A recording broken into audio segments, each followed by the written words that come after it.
Welcome to another episode of Systematic Geekology.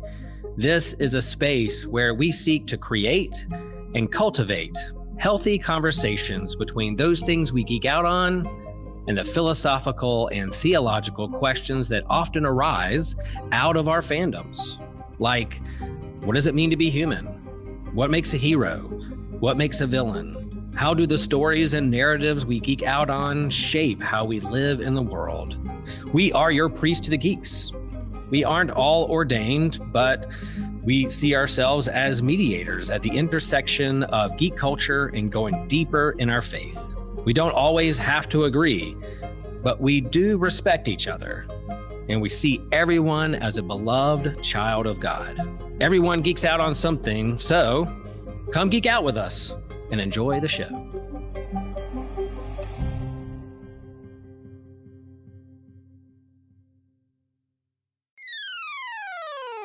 You're listening to an Anazal Ministries podcast. How do science and religion connect? Have we found sci-fi's space Jesus? Is Star Trek more agnostic or atheist? We're going to attempt to answer these questions and more on this episode of Systematic Geekology, where we are the priests to the geeks. Today, we'll be discussing religion and Deep Space Nine. I want to introduce our illustrious hosts today, Christian Ashley, Herbie Ramsey, Matthew Winter, and myself. They call me the mostly Reverend Justin Coleman. I first want to ask you guys, so what have you been geeking out on lately? First episode of The Penguin. I had a lot of fun with that one. I've been watching the Lord of the Rings, the thing on Amazon. I forget the name of it off the top of my head. Rings of Power. Yes, that's been pretty good. Yeah. Nothing new for me. Same old stuff. There's a lot about to come out that I'm really excited to geek out on, and just a few weeks away. Of the things that are about to come out, what are you looking forward to most? Let's see. So there's a new Gundam series dropping on Netflix. That is going to be Requiem of Vengeance, I believe is the title. And it's from Zeon perspective. So it flips it. Instead of seeing the Gundam as the Great White Hope, Gundam is the White Devil. And so we really get to see that perspective. So that'll be fun. The new Zelda game either just dropped or is about to, Echoes of Wisdom. So I'll be playing that soon. And then we're a couple weeks away from Dragon Ball Daima. Yeah, man, all good stuff. Well, I'm kind of like Herbie. I am enjoying the Rings of Power very much. The second season is out now. I am enjoying the second season more than the first. They've got a narrow band of the property that they can actually talk about and expand. And I think this second season has a lot of really fun content thus far. Well, audience, we thank you for your dedicated support of us. We ask that you please rate and review us on Podchaser, Spotify, Apple Podcasts, wherever you find us. We would appreciate that rating. And also, we thank you always to our dedicated listeners and supporters. All right, now let's get to the meat of things. Today, our topic is religion and Deep Space Nine. All right, fellas, tell me what brings you to this conversation. What excites you about this conversation today? And there's many things I love about DS9. This is my favorite Trek. I love to see a deconstruction of some of the values that Roddenberry was bringing in, of showing how a society could actually be, kind of post-scarcity in certain respects. I love to see what happens, on the frontier of space, and like the religious conflict that comes up in, Bajor and Cisco being the emissary as this foreign man who has never been to this side of the galaxy before, and yet now he's got to be this religious leader as also a Starfleet officer. Then, of course, the entire Dominion War, Give me those battles, every single one of them. I love this series. Mm-hmm. I will say one of my favorite parts about Deep Space Nine is how they basically did an about face and how they treated religion in The Next Generation. And instead of it being this thing that has to be shunned, that we can't interact with the pre-warp cultures because they might think we're a god, to, yeah, we're just going to accept the theology here. We're going to accept the fact that they worship these creatures of the wormhole. Yeah, for the most part, when it comes to systematic geekology, man, if I see Star Trek anything on the schedule, I'm signing up for that. I know it's something we've done in the past, and I kind of signed myself up for it, so we're doing it again. And so I am just excited to be here and discuss, same as Christian, my favorite Star Trek show. Even though it does, as Herbie pointed out, kind of fly in the face a little bit of kind of what Star Trek had been doing previously. And Christian pointed out, it kind of does an about face on Roddenberry's atheist utopia. But yeah, and it's all the better for it. Yeah. Well, I'm kind of like you. I love anything that is Star Trek. However, I've said to some before that Deep Space Nine is the Star Trek. Deep Space Nine and perhaps Enterprise are the Star Trek properties that I spent the least amount of time on. I kind of came up in a Star Trek The Next Generation world. That was Star Trek to me. But I, like you all, wrestled with this sense of Roddenberryan atheism, this idea of Q, for instance, being a god in quotation marks that was one to be mocked. And so in this idea that in an enlightened society, you have moved, this is one of the things that you have moved beyond. I always wrestled with that in Star Trek, The Next Generation. And so, yes, Deep Space Nine has more of it. So let's do a little bit of background here. So we've kind of indicated this before, but Gene Roddenberry really wanted a Star Trek galaxy that moved beyond religion. And see Star Trek 5 for more information. We've got a whole movie where religion is mocked in a kind of way. Or don't see Star Trek 5. That's fine too. Or not. Take our word for it. Are you saying Star Trek 1 was better? So Star Trek 1 and 5 are both beautiful movies. They look fantastic. My praise ends there. Way to say something positive. That's good. No, Star Trek 5 established a precedent that we can just show a sibling of Spock whenever we want to. And of course, that's never been proven to be a bad thing in the future of Star Trek. This is true. It just keeps going. Spock seems to not care about any of Spock's siblings until they show up. So very, very Vulcan, I guess. All right. So moving past Star Trek 5. So DS9 was one, as we've said, that portrayed religion. In fact, it's a big part of the story. Mm-hmm. We might even say that the story couldn't hold together if religion was not part of Deep Space Nine. Mm-hmm. Deep Space Nine at the time came out where you've got The Next Generation, you've got Voyager. It was so different. It wasn't spaceship led. You had this widowed father rather than the single captain. You had lots of civilians. You had several non-Starfleet personnel, and it also introduced religion. Star Trek had been political before, right? We have a lot of political commentary in Star Trek, but DS9 has this kind of gritty political conversation that is serialized rather than episodic. You actually have to walk through these political situations across many episodes in DS9. But let's talk a little bit more about this idea of faith in DS9. So how do you think DS9 shows how faith in science can coexist in the Star Trek universe without violating Roddenberry's general vision for Star Trek? I mean, I'd argue ultimately it does kind of violate it to an extent, in that Roddenberry, without the man, we wouldn't have Star Trek. Some of his points and beliefs, I couldn't care less about. I'd rather they weren't on screen.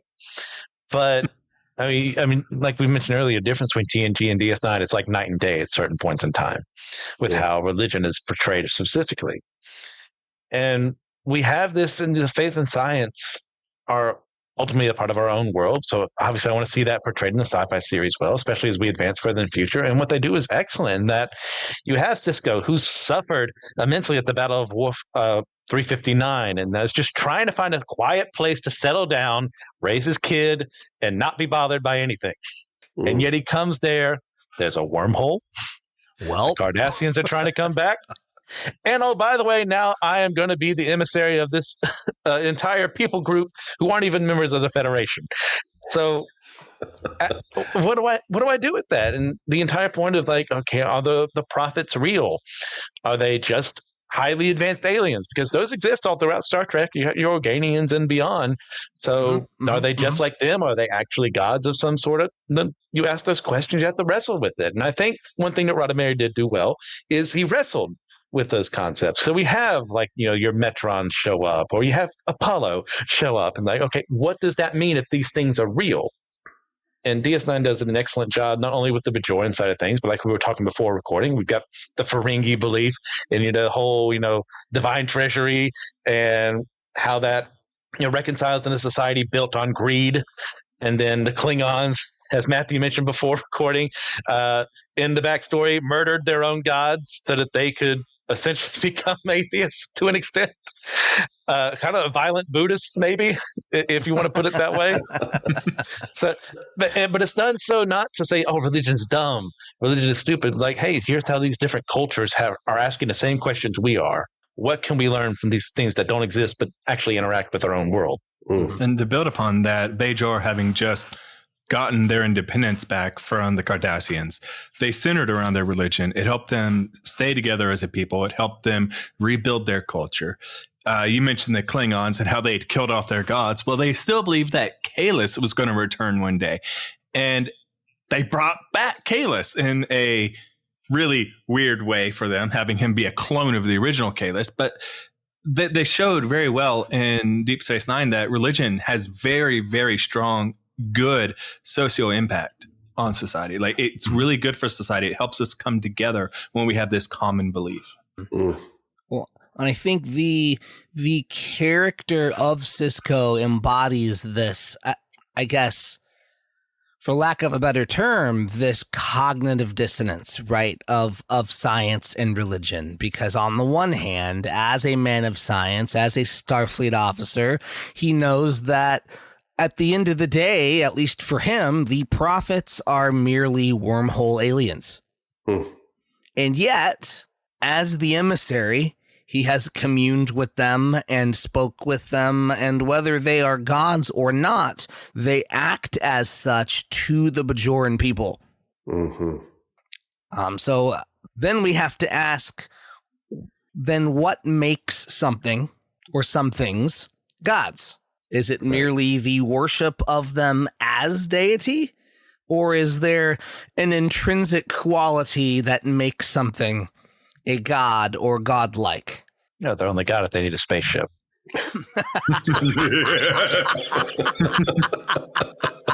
Oh, man. You're just going to keep on cutting. and Roddenberry only believes it's a god if it can be killed. Yeah, that's right. That's right. I mean, even the Q could be killed. Exactly. But the Q never showed up after he got punched in the face. That's really, really interesting. The card never punched him. Really interesting the way Roddenberry viewed that. And I agree with you all. I mean, the DS9 really does push past that. And we're left to ask these questions about, is it this notion that everything is magic until we can figure it out and then it becomes science? Right. And that is the tension that we continue to hold, even through to the end of DS9. But we've mentioned the Bajorans many times. So let's talk a little bit about the Bajorans and their spirituality. We've got characters in DS9 who show both the upside of religion and the challenges of religion. Yeah. Particularly, we think about these characters of Major Kira and Kai Wynn Adami, who Kira, we see bringing out some of the, we see religion bringing out some of the best in her. Mm-hmm. And then Wynn Adami, we see religion bringing out some of the worst in her. So how would you describe and characterize the religious motivations and postures of these two characters in particular? I mean, yeah, go ahead, Matt. Go ahead, Matthew. I've spoken first all the time, so you go ahead. That's another thing DS9 does really well, and I really appreciate its characterization of faith and of religion. So often in these types of shows, when we do get religion presented, it's just negative. Right. Everyone would be like Gwen. They would just be this power hungry, power as religion. I'm doing the will of God, but not really. This is what I want kind of portrayal. But then that is juxtaposed with the faith of the everyday Bajoran. That is this true trusting belief. Maybe not in their Kais, but in the prophets themselves. I will say I never cared much for Kai Wynn. She did show the danger that happens when religion has a major power over the people. She worked her way up politically. She even expressed at points that she had never heard directly from the prophets. She had never heard their voice. And yet here she is leading the people as the spokesperson until the emissary is revealed that she's the head of the religion. And she only got there from politics. She has no real direction from the people they're worshiping. Mm-hmm. Mm-hmm. Mm-hmm. Right. And with both of them, I mean, they both participated in the resistance against the Cardassians in different ways, utilizing religion as part of that. Like Kira is a true believer. She is someone who follows the will of the prophet. She wants to live up to their standards, but at the same time struggling with what she did as a resistance fighter. I mean, well, they call themselves terrorists, but that's a little before the terrorists really became the bad word it is in American culture. That's one thing that they also had to struggle with, the different timelines of, like, obviously pre 9/11 with discussion of that. But she's bombed people. Civilians have died as a result of her beliefs, as well as her desire to get the Cardassians out of there, and how to mix the two. And her moving over, starting to learn how to love the people who actually murdered her people is a huge part of her growth too, as she has to teach them how to become rebels and guerrilla fighters later on when the Dominion takes control of Cardassia.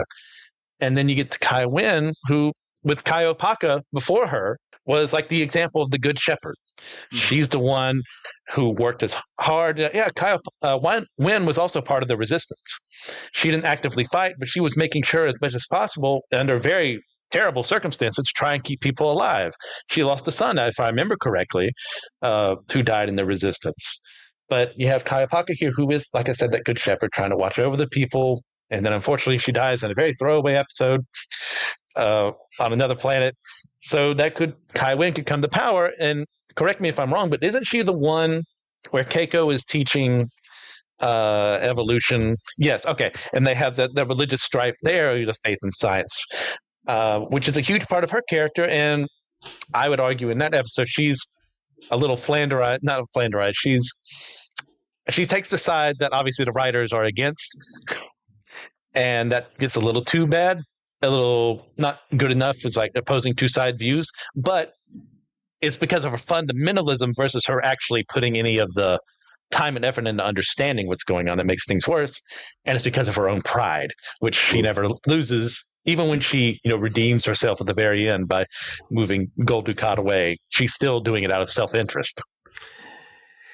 You know, when I look at this, and I think Herbie said it, it is about what happens when religion has power. You said power of the people. I think it's, I just kind of would say it's what happens when religion has power. So this is thinking in Christian history. This is religion post the Constantinian settlement. Religion post Constantine.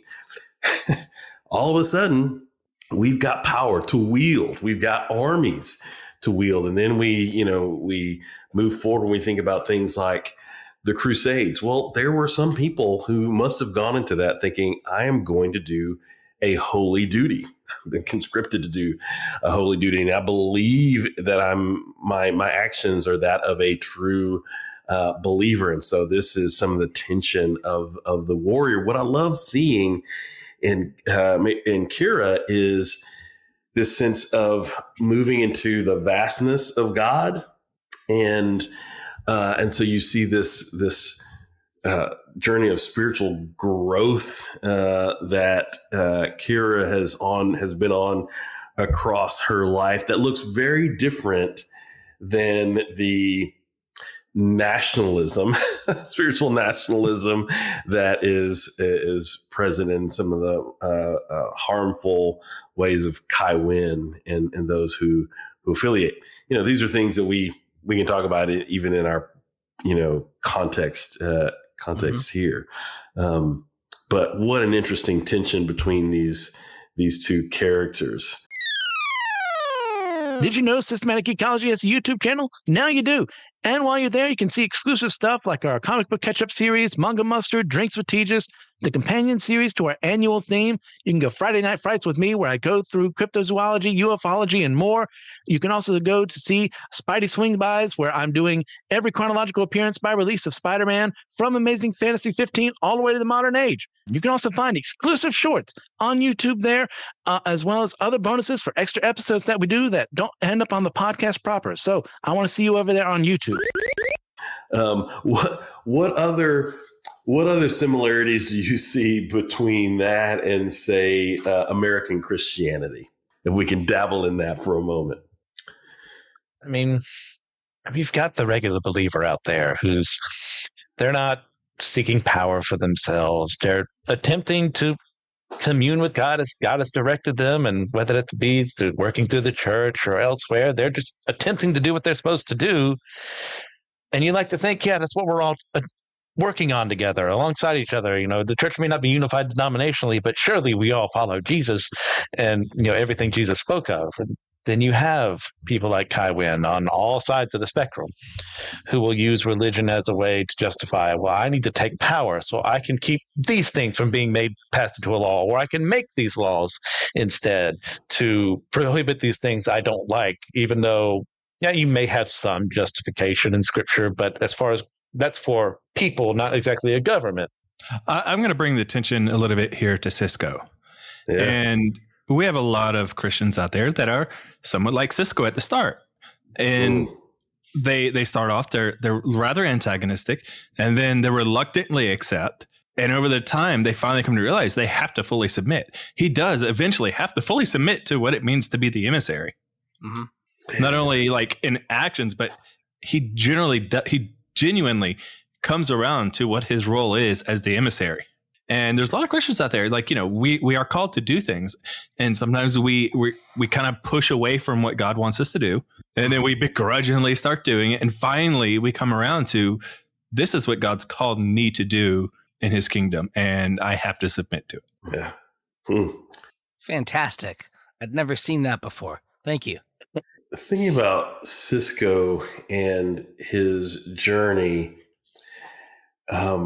toward being, from being this officer of the Federation to moving into this more vast territory and accepting his role, it reminds me of one of these old Western movies, right? Where, you've often got the soldier or whomever who all of a sudden comes into contact with an indigenous population and then says, oh, hey, there are things to be valued in your culture. There are things spiritually that may actually offer me a spiritual awakening as well. So let's talk a little bit about Sisko's religious awakening. How would you further unpack that journey of awakening for him? Well, it's one of the best parts of the series, and he hates it at the very beginning. He doesn't want this responsibility. Once again, he just wants to settle down somewhere for a little bit,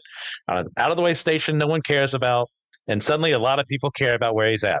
And not only Starfleet, but also the entire planet he's orbiting around. And he doesn't want that. He doesn't want to be their emissary. And yet, as he grows throughout the show, he starts accepting a little more.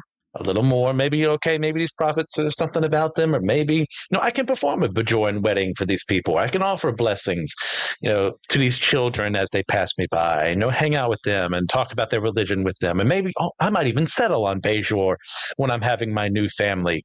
I just got married. After this war is over, that's what I'm going to do. And then when we get to season 7, like that image I took from is like the orb itself of the emissary. I would argue that's when he takes not 100% of the way there, but most of the way there to, this is who I am. I am the emissary, and I'm going to do what's best for the people of Bajor, even if it means that I don't exist on this plane of existence anymore. Yeah. Go ahead. I also think it's a rather interesting in how we have that awkward meeting between him and Picard at the very beginning of the first episode. And other than the fact that he kind of has bad feelings about Picard because of the battle at Wolf. What was the numbers again? Wolf 359. Wolf 359. He's really in a strong agreement with Picard. He just hates Picard at that point. And now, as his role becomes what his role did become, he not only has to diverge between his belief and what the Starfleet beliefs are, he actually has to kind of stand against them because they're not very happy with him taking a religious position over the Bajoran people when they, still kind of true to the next generation era, are rather against religion as a whole. I mean, they tolerate it, but they're against it. One of the things really cool about Sisko is this mystical journey he's on. And even when I think about Christian theology, Christian mysticism seems to be something that's put over to the side. Like we often like to treat theology as something that is, systematic. And it's like you're laying railroad track here. One thing builds on the other, builds on the other. And then, so if you use that railroad track image covering the countryside, what mysticism does is it says, let's look at all the other terrain. Let's look at the mountains. Let's look at the rivers. Let's look at all of this nature around it. That is the vastness that we've been invited into. And this journey is one that it expands. And this is what we see in Sisko across seasons is this him entering into this vastness and accepting it. I think of it as a mystical journey. Okay, so big question. Go ahead. Yeah, we've also got Kira's acceptance of him as the emissary. I mean, for the first couple seasons, they are not friends. No, they work with each other, but when she finally admits to him, I have a hard time looking at you as anything but like a Starfleet officer, because if I have to look at you as the emissary, things have to change. I butchered whatever she said, but you get the point is that something has to give in that scenario if you are who the prophets say you are. And then her actually learning more about him, the two of them actually becoming friends is a part of that religious journey as well of, prophet and follower. Oof. Well, moving into the vastness has got to mean that walls must become bridges, right? And so it's really cool to see that journey in between those characters, and in so many ways, as we talk about religion in DS9 and understanding and coming to an appreciation of one another, walls have to become bridges. I love that. Y'all need wormhole Jesus. All right. So big question here. Is Cisco Space Jesus? I'm the one who put the meme on there. For those of you not on YouTube, that's up. No is my answer. No, yes, in the sense of like a character archetype, maybe, but not in the sense of like being Jesus in space. Right. Because, compared to Cisco, Jesus submits. Jesus goes out to do the work of God in the world, to bring forth the kingdom. Garden of Gethsemane says, take this cup of suffering from me. Yeah, that's because I don't want to suffer, but your will be done. Cisco is no, maybe, maybe. Fine. Yes, fine. I'm going to have to agree with you. And even going further, not only is he not like a wormhole Jesus, but his role as the emissary was not as a sacrifice the same way that Christ was. Like, Christ died and rose again because he had to pay the cost for our sins. He had to fix what we messed up. And the emissary of the Bajoran faith did not fill that role at all. Yeah. Yeah. I mean, he's Space Elijah at best.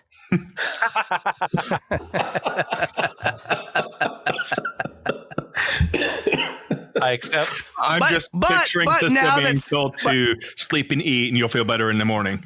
But now that Space Elijah has come, maybe we can get Space Jesus.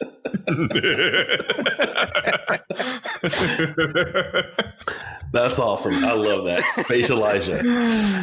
Well, because he's been likened to a Christ figure, not necessarily Space Jesus proper, but Christ figure, even in this funky thing related to him. I was trying to remember this. He's got this funky thing related to his birth, right? Like the prophet. Yes.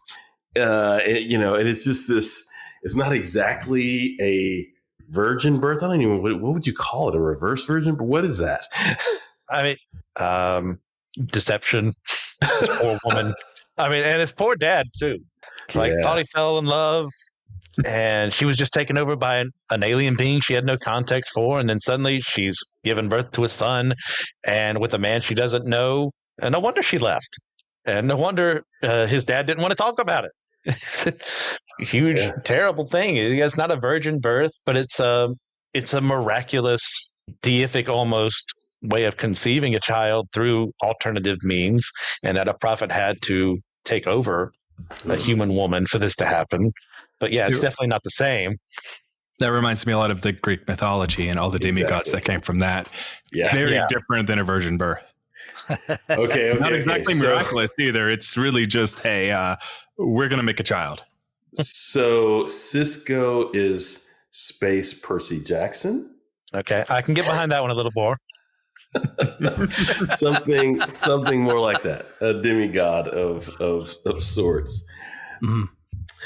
But you have all these things. I mean, you do have this divine kind of conception. You've got issues around his son and what sacrifice might look like. So it's a little bit more like Abraham there. You've got him communing with these gods or these prophets, kind of like Moses. I mean, there are these inflections, perhaps, of various different spiritual characters or archetypes that we could think of, not only in the Abrahamic family of religions, but also, as we've noted, in the kind of Greco-Roman formulations as well. Certainly related to his birth, it was really quite a bit more messy, like the Greco-Roman stuff there. I absolutely agree.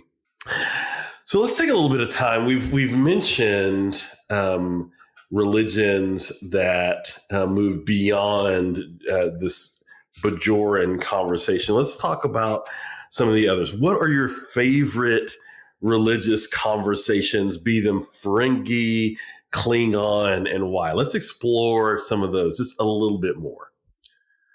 I love the Ferengi so much. Most of their episodes are gold, most of them. But to see like an entire culture based off of greed in a very uber capitalist society, like the religion itself dictates what you do here. And you got the rules of acquisition, which is like their holy scripture, and that was assembled over time. And you have all these rules within them. I mean, literally the rules of acquisition based on profit. And if you are not doing this, you don't get to go to the divine treasury, or maybe you do, but you're in a lesser position. And that fuels every decision that they make. I just find that so fascinating. And like a culture like that, I don't know if they'd even be able to exist for a very long amount of time. But for the sake of, yes, for Star Trek, yes, they're around.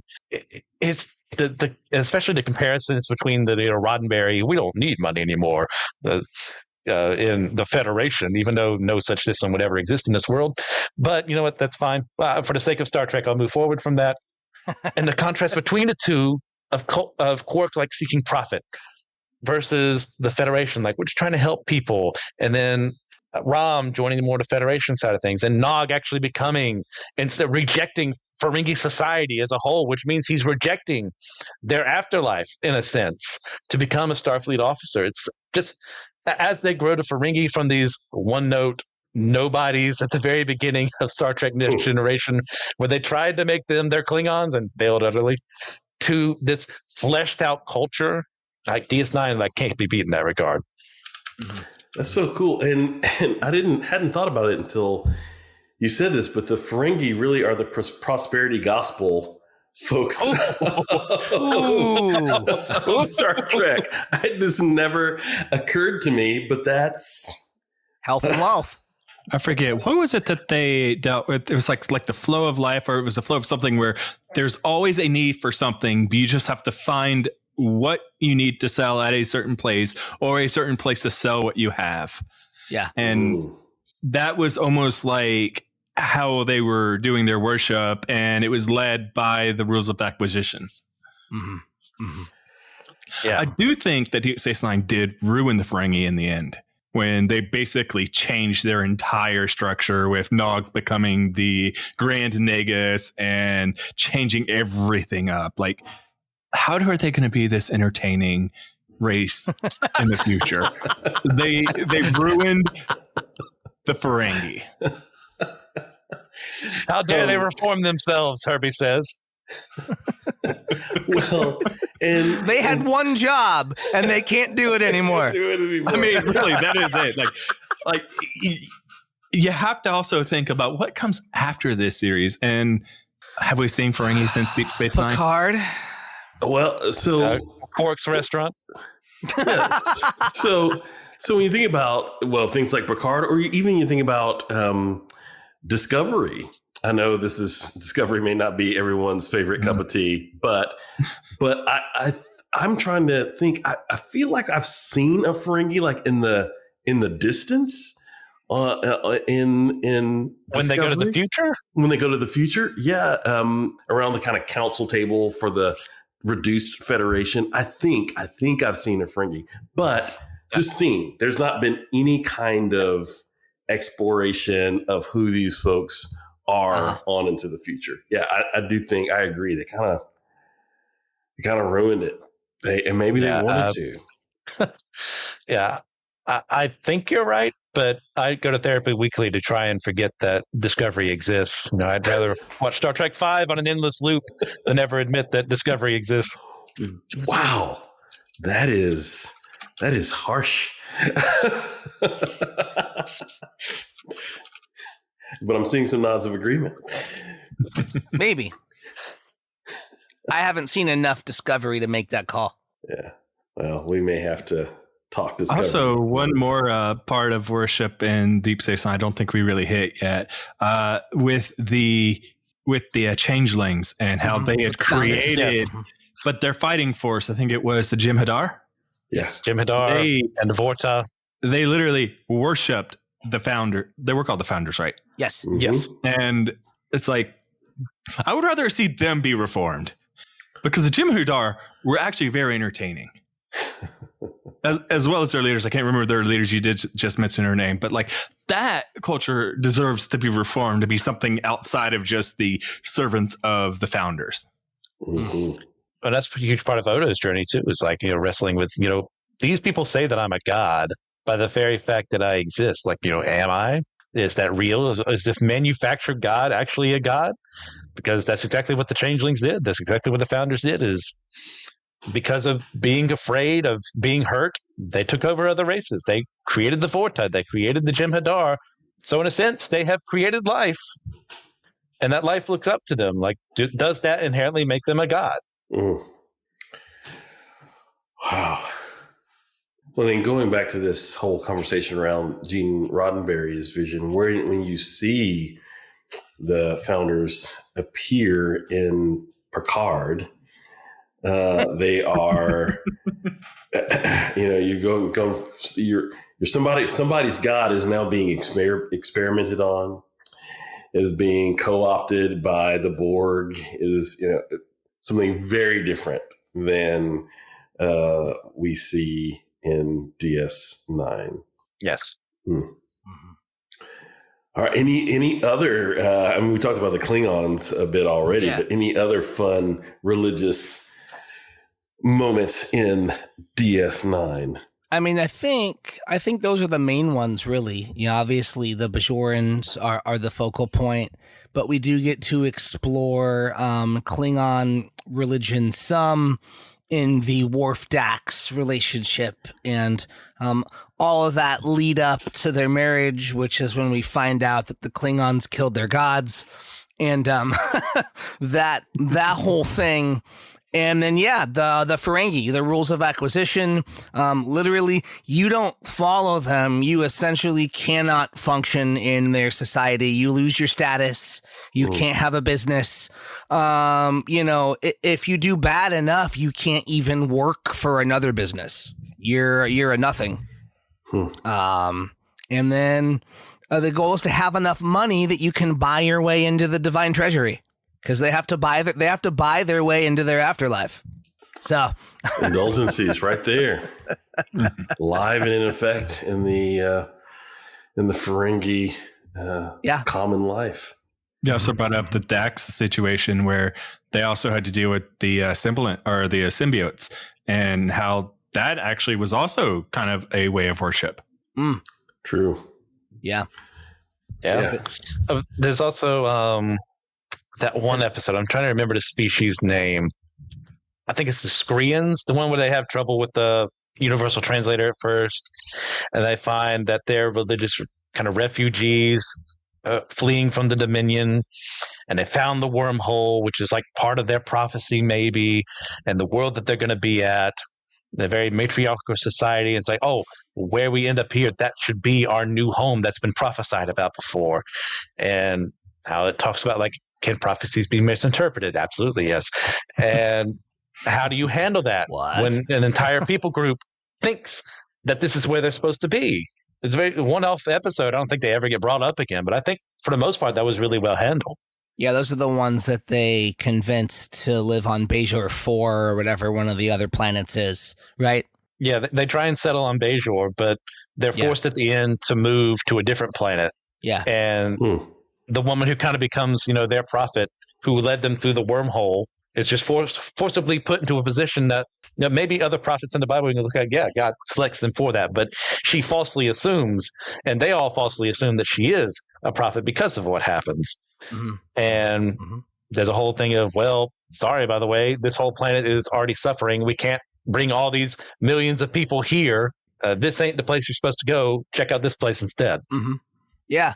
Or there's the I don't know the prophecy about the wormhole being, where they were trying to get the relay across, and there was this prophecy that something was going to happen, and then it would be burned wide open. But what happened is this comet, which was going to damage the wormhole slightly, rather than destroying it, it kept it to a point where it was open just long enough, or just enough all the time, so that communications could go through, where they couldn't do it before. But all the Bajorans were thinking, this is going to destroy our wormhole. This is going to destroy the only thing we have and our only communication with our gods.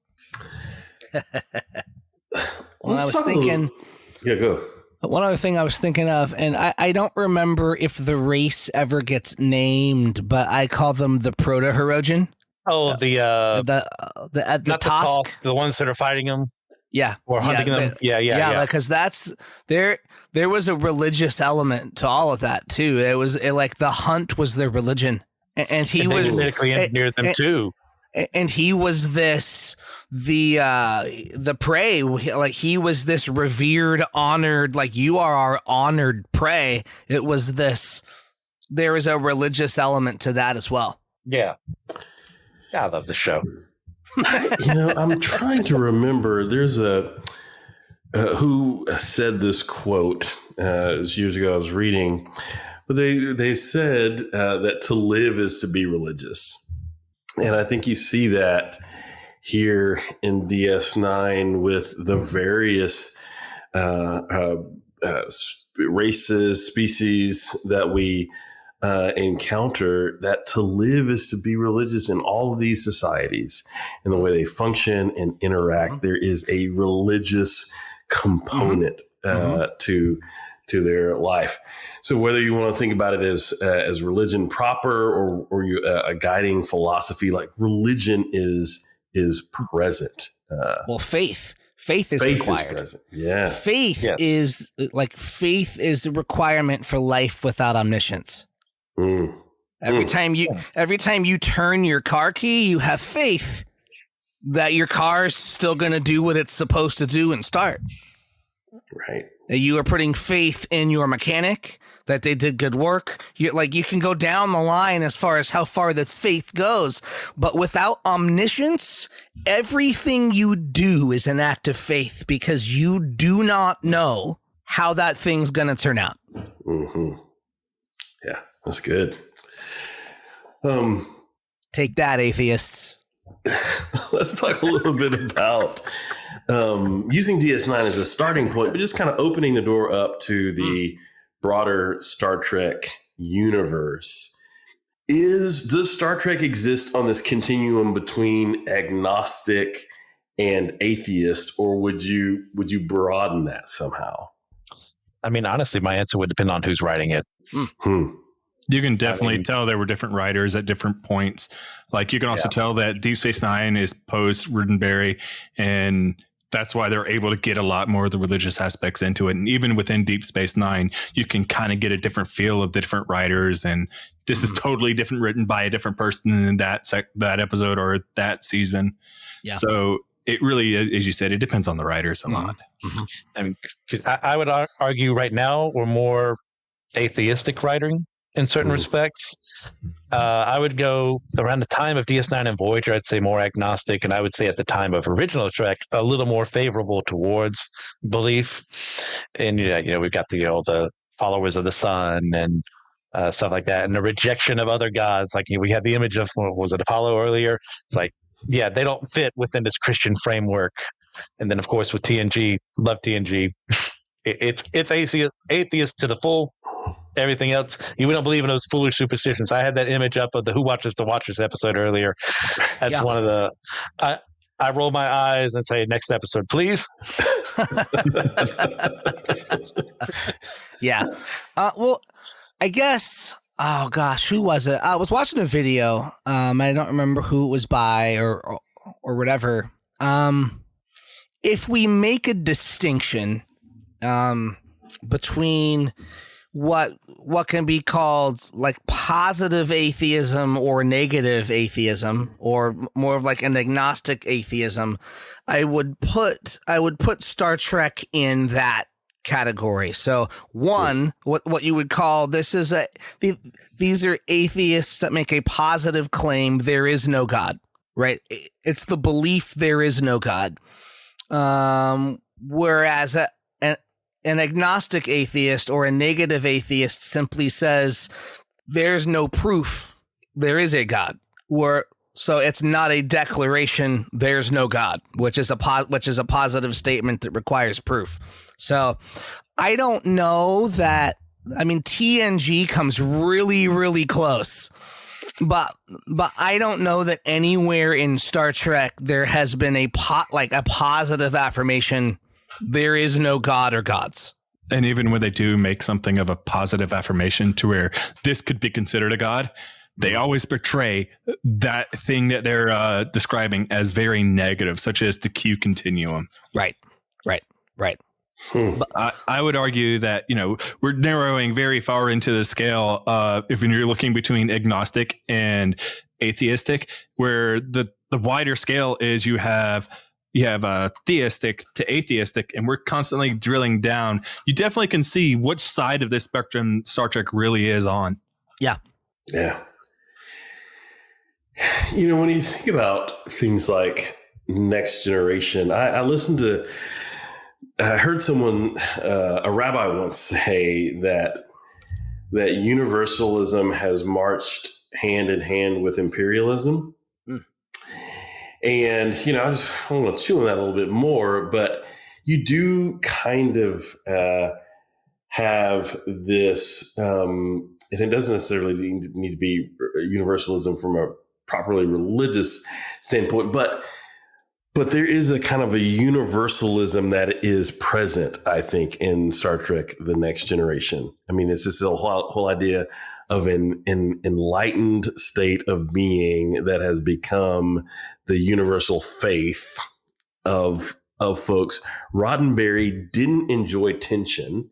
Even the Star Trek: The Next Generation characters we'll talk about, he never wanted there to be tension, real tension, lasting tension among the bridge crew. That's not what he wanted to see. And so such bad television. Yeah, well, that's right. and so, but it creates this version of the Federation that, look, all right, y'all, everybody's got to fall in line. Everybody's got to get along. And, does that not have certain kinds of imperialistic tendencies to it? Not meaning to, not intentionally. Right. But it seems to.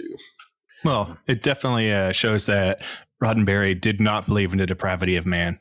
Did not believe that we are in need of a savior.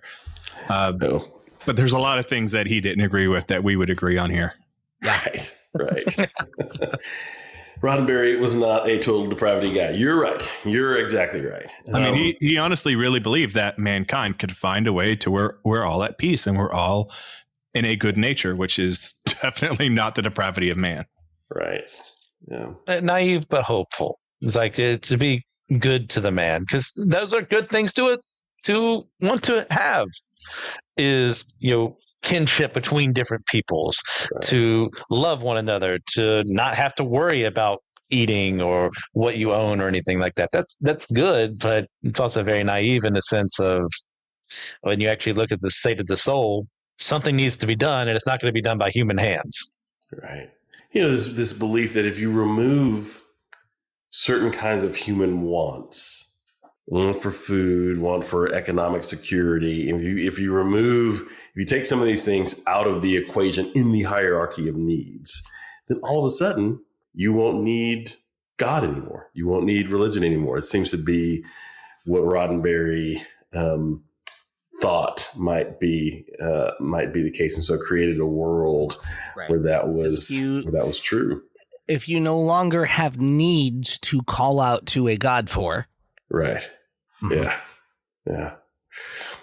All right. So last question here before we turn to a couple of other things. How well do you think DS9 did in helping us think about integrating science and faith? Just rapid round here. How well do you think they did? I think for the most part, they do it amazingly. I mean, even we were talking earlier about the conflict between the Bajorans and Keiko over like the scientific understanding and stuff like that. At the end of the day, like Keiko wasn't trying to say your religion is wrong. This is just, hey, here's what I look at when I look at science. This is what that tells me.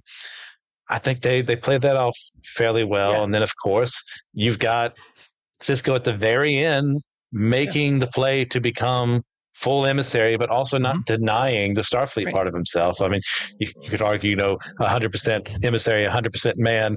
That's part, if you really want to get into the wormhole Jesus of it all. But He's not denying all the science about it. Yeah, probably the prophets are some higher beings up there, but I have a role right now towards the Bajoran people, and as part of that religious role, I'm going to make the sacrifice play.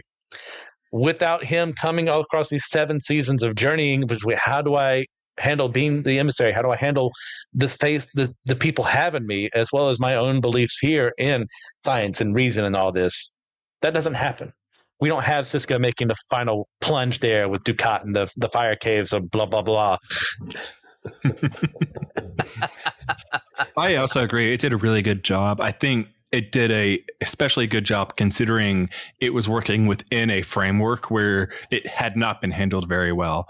And they're having to react to the almost like proselytization of atheism of the next generation. Mm-hmm. Mm-hmm. Yeah. I think, as I said earlier, I think it's really encapsulated well just in the character of Sisko. Right. As he has to, navigate like both of those sides of himself, but also navigate between the 2 societies that he's become a part of.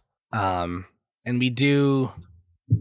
it's done very well. Mm-hmm. I think, just the needle was threaded well. Just you could deviate even slightly one way or the other from how they handled it, and it would be a bad take. Right. Well, and I think it opens up the way for other series. I mean, even think about the more current series, Foundation, and allowing sci-fi series to explore this idea between the sci-fi world and certain concepts of faith, and that you don't have to separate science and faith as a people. All right, friends, let's begin to wrap up here. So before we go, I want everybody to go around and give one recommendation. It could be a comic, it could be a game. What would you commend to our listeners? Wildly off topic, but I just found the first 3 seasons of Archer on DVD for $1 a piece, and I love that show immensely. I have not caught up to everything that happened after like the coma stuff, but if you're in the mood for a certain type of humor at times, Archer's the way to go. Excellent. What else would you commend? Well, I'll recommend go Full Metal Alchemist Brotherhood. It's an older show at this point, but you really can't go wrong watching that. Gonna go a different route here. Let me grab something real quick. All right. Suspense. Where's it going? Deep into the dwelling of the Winter household. Oh, so I have over the past couple years been both participating in and leading small groups around this material, and it is fantastic. Oh. So this really gets into the introspection and knowing yourself to know God, and not being busy at being busy, and actually being deliberate to make God a priority and all of those sorts of things. And it has been life-changing material. And what's the name of the book for the podcast listeners? So this one is the one that the group is revolved around. It's called Emotionally Healthy Spirituality. That's part 1 of the group. And then in the spring, we do Emotionally Healthy Relationships, which is essentially the living it out in others. And they're based on a book he wrote first, which was called Emotionally Healthy Discipleship, but that's just a book you can read. It doesn't have any coursework or small groups or anything like that around it. So if you want to just read one, that's the one to read, Emotionally Healthy Discipleship. Excellent. Well, I'm going to end as I began and say, look, go watch Rings of Power. It's not bad. It's kind of fun. So that's my recommendation for everyone. To all of our listeners, please go ahead and rate and review the show again on Podchaser, on Spotify, on Apple Podcasts, anywhere you find us, share this with others. And I want to thank you to my co-hosts today, Christian, Herbie, Matthew. Y'all are awesome. Thanks for being with me today.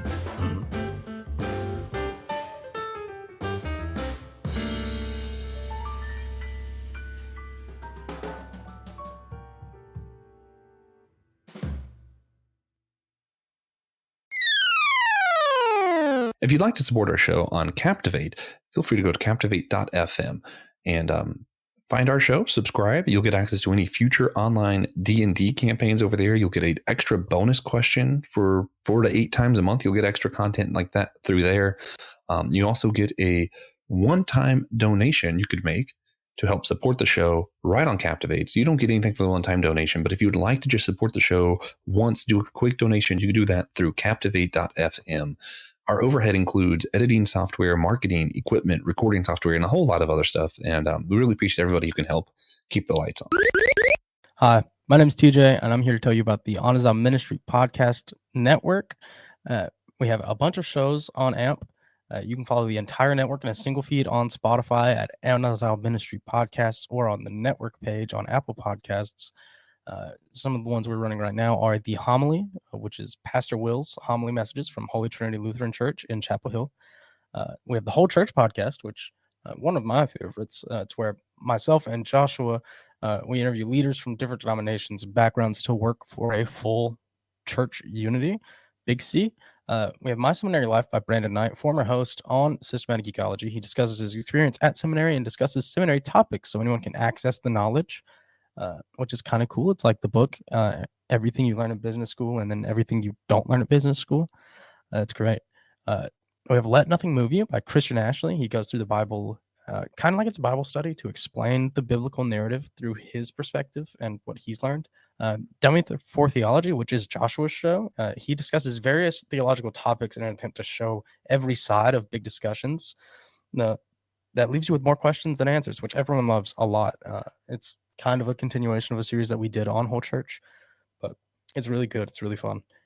We have the Bible After Hours, where the foul-mouthed preacher goes through the Bible from a progressive view to challenge the status quo of the modern church. I love that one. If you're from a more conservative background, that one I find will probably be the most helpful for you. Definitely check that out. And we have the Clydes. Taylor and Elizabeth Clyde go through weekly discussions in a devotional, conversational method to help us get closer to one another and God.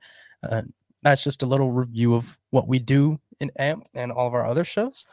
So check that out, get subscribed, and just start getting all that free content, you know?